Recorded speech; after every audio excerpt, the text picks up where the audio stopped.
नमस्कार दोस्तों, आप सभी का बहुत बहुत स्वागत है प्रतिष्ठानम क्लासेस में। और देखिए, सामान्य अध्ययन की सीरीज को हम लोग जारी किए हुए हैं, जिसमें हम लोग हिस्ट्री और पॉलिटी का सेगमेंट देख रहे हैं। हम लोगों ने अभी तक मौर्य काल की बात कर ली थी। अब आइए बात करते हैं मौर्योत्तर काल की। बात करेंगे मौर्योत्तर काल में, तो मौर्योत्तर काल में आप देखेंगे प्रमुख देशी शासकों की बात करेंगे। शुंग वंश, कण्व वंश, सातवाहन वंश और चेद वंश के बारे में हम लोग देखेंगे। जिसमें सबसे पहले आज हम लोग शुंग वंश के बारे में बात करेंगे। देखिए, कल हम लोगों ने बात की थी कि जो मौर्य वंश का अंतिम राजा होता है वो होता है वृहदत्त। हम लोगों ने बात कर ली थी। और वृहदत्त की हत्या करते हैं कौन? पुष्यमित्र शुंग। ऐसी बात हम लोगों ने अगली क्लास में, पिछली क्लास में कर ली थी।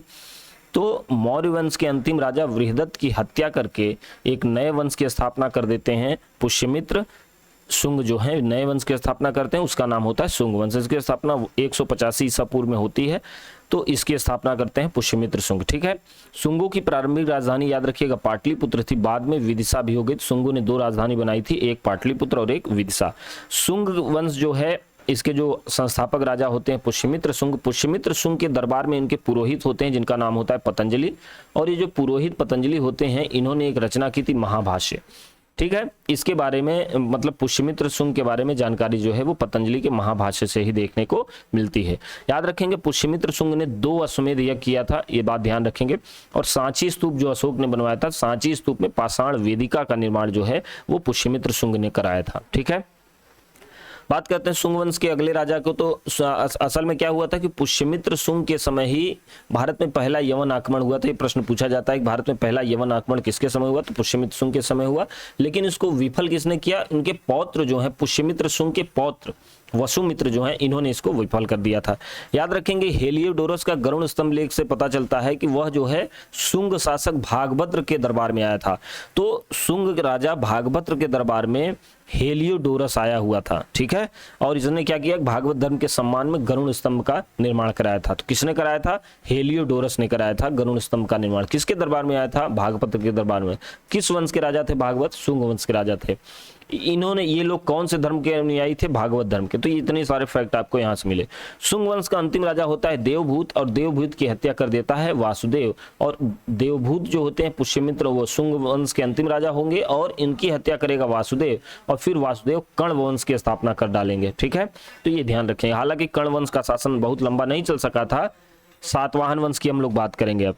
तो कण्व के बाद सातवाहन वंश की बात करेंगे। तो सातवाहनों को जल्दी से देख लेते हैं कि प्रथम सदी में ऊपरी दक्कन के क्षेत्र में सातवाहनों का उदय होता है। सातवाहन के जो संस्थापक थे सिमुक थे। काफी इंपॉर्टेंट फैक्ट है, याद रखिएगा। सातवाहनों के संस्थापक सिमुक थे, और इनकी राजधानी जो थी वो महाराष्ट्र के प्रतिष्ठान या पैठन में थी। सातवाहनों की राजकीय भाषा प्राकृत थी। तीनों फैक्ट याद रखिएगा, संस्थापक, राजधानी और भाषा।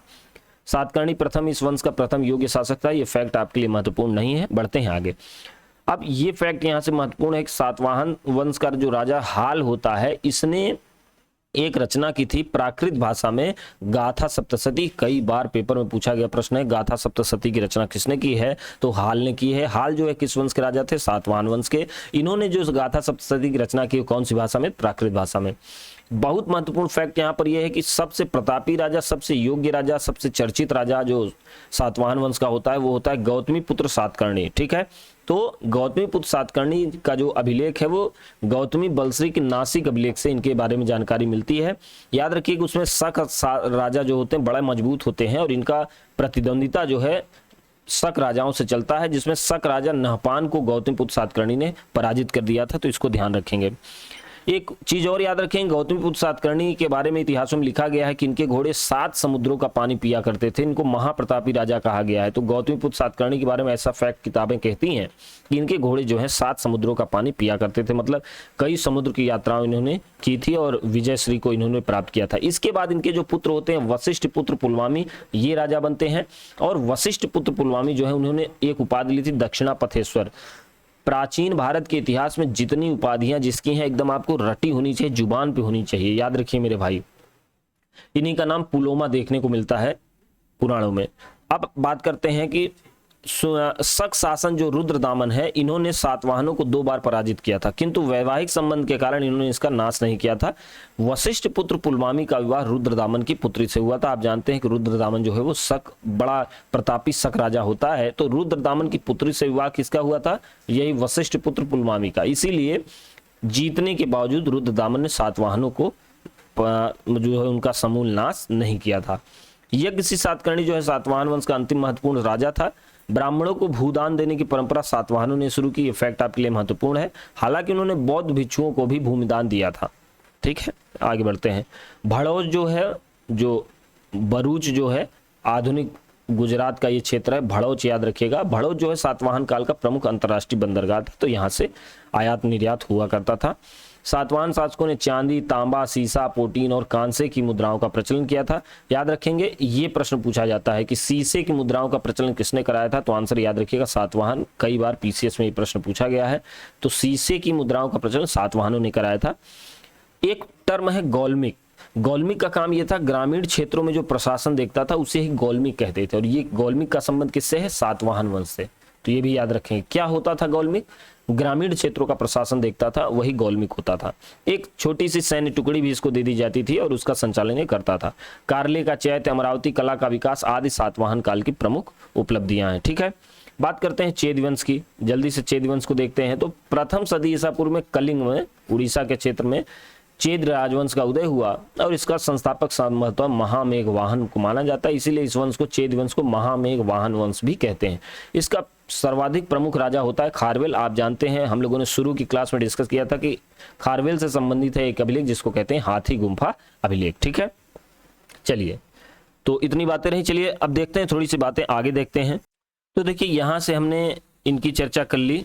एक मिनट यार, हमने किसकी चर्चा कर ली है, शुंग की चर्चा कर ली, कण्व की चर्चा कर ली, सातवाहन की चर्चा कर ली। हमने चर्चा किया शुंग की। ठीक है, सबसे पहले हमने देखा शुंग को, ठीक, शुंग को, फिर कण्व को देखा, फिर हमने सातवाहन को देखा और फिर हमने चेद वंश के बारे में देखा। तो ये मौर्योत्तर काल की ये प्रमुख भारतीय वंशों का ये क्रम था। शुंग, कण्व, सातवाहन, चेद, इनका क्रम भी याद रखेंगे और इनके बारे में जो भी डिटेल था वो हम लोगों ने देखा। अब अगली क्लास में हम लोग देखिए मौर्योत्तर काल के ही अन्य विदेशी शासकों के बारे में बात करेंगे, उनके राजवंशों के बारे में बात करेंगे। तो यहाँ से शुंग, कण्व, सातवाहन और चेद के बारे में जितनी बातें हम लोगों ने डिस्कस की हैं, आप अच्छे से नोट्स बनाकर इसको तैयार कर लीजिएगा। फिर हम लोग अगली क्लास में मुलाकात करेंगे, तो हम मौर्योत्तर काल के ही राजाओं की बात करेंगे, लेकिन उन राजाओं की बात करेंगे जो विदेशी शासकों के रूप में हमारे यहाँ शासन करने आते हैं। ठीक है, चलिए, तो मिलते हैं अगली क्लास में। फिर हम लोग मौर्योत्तर काल के उस भाग को, उस पर चर्चा करेंगे। ठीक है, पूरा लेक्चर देखने के लिए आप सबका बहुत बहुत धन्यवाद।